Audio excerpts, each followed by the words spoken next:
নৌকায় উঠলেই আমার মনে পড়ে ছোটবেলার এক অদ্ভুত সাহসী দিনের কথা। সেদিন আমি নিজেই অংশ নিয়েছিলাম গ্রামের নৌকা বাইচে। বয়স মাত্র 10, তাতে কি? বাকিরা সব লম্বা চওড়া মাঝি। কেউ বলছিল, এই পোলাপান বাইচে কি করবে?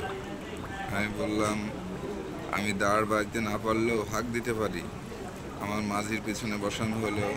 দায়িত্ব দাঁড় ধরার নয়, জোরে জোরে চিল্লাবি হুইসা হুইসা।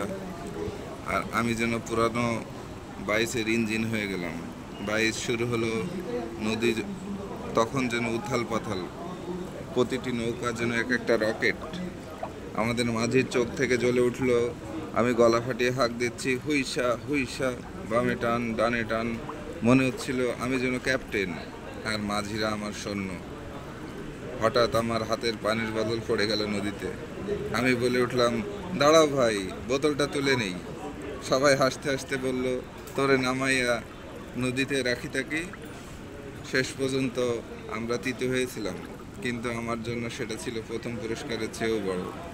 সেদিন বুঝেছিলাম, বয়স যতই ছোট হোক, ইচ্ছা আর সাহস থাকলে নদীর স্রোতও থেমে যায়। আজও যখন নৌকায় বসি, সেই দিনের হাঁক, সেই দিনের উত্তেজনা, সেই আনন্দ মনে পড়ে যায়।